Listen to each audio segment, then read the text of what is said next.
दोस्तों, हमारी थाली की सबसे महत्वपूर्ण चीज़ चावल, जिसका नाम सुनते ही मुंह में पानी आ जाता है। लेकिन क्या आपने कभी ये सोचा है, धान से ये चावल बनने की ये लंबी यात्रा आखिर में कैसी होती है?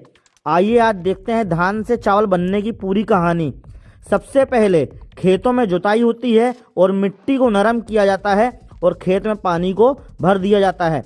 धान की खेती नर्सरी से शुरू होती है, जहां बीज पहले छोटे पौधों के रूप में उगते हैं और इसके बाद 20 से 25 दिनों के बाद ये पौधे खेत में रोप दिए जाते हैं। धान को बढ़ने के लिए पानी की सबसे ज़्यादा ज़रूरत होती है, इसलिए खेत में हमेशा नमी बनी रहती है। फसल को कीटों से बचाने के लिए दवाइयाँ और खाद डाली जाती है। लगभग 4 महीने होने के बाद धान सुनहरे रंग का हो जाता है, मतलब फसल की कटाई के लिए तैयारी चालू हो जाती है। फसल को हाथ से या हार्वेस्टर मशीन से काटा जाता है। कटी हुई फसल से धान के दाने थ्रेशर की मदद से अलग किए जाते हैं। अब धान को धूप में या बड़ी ड्रायर मशीनों में सुखाया जाता है, ताकि इसमें नमी 12 से 14% तक ही रह जाए।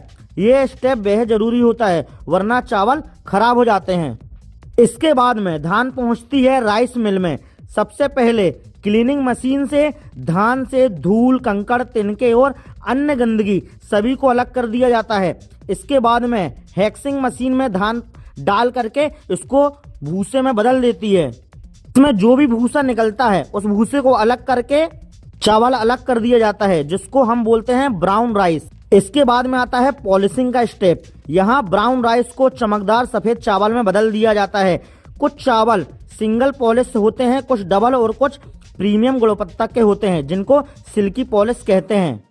फिर इन चावल को आकार के आधार पर अलग अलग कर दिया जाता है। लंबा, मध्यम, छोटा और टूटा हुआ चावल सभी को अलग अलग कर दिया जाता है। इसके बाद में कलर सॉर्टर मशीन खराब दानों को पहचान करके निकाल देती है।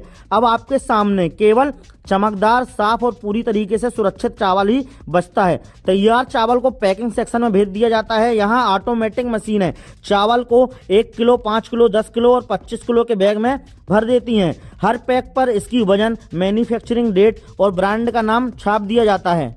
पैकिंग होने के बाद ये चावल बड़े गोदामों में रख दिए जाते हैं। फिर ट्रकों में लोड होकर के दुकानों में, बाजारों में और सुपरमार्केट तक भेज दिए जाते हैं। धान से लेकर के आपकी थाली तक का सफर आप सभी लोग को कैसा लगा, मुझे कमेंट सेक्शन में जरूर बताइएगा। और अगर आप लोग को ऐसे ही इंटरेस्टिंग फैक्ट चाहिए हैं तो हमारे चैनल को सब्सक्राइब करके बेल आइकन को ऑन कर दीजिएगा। चलिए गाइस, मिलता हूँ नेक्स्ट वीडियो में। तब तक के लिए good bye and take care friends. आप सभी का दिन शुभ हो।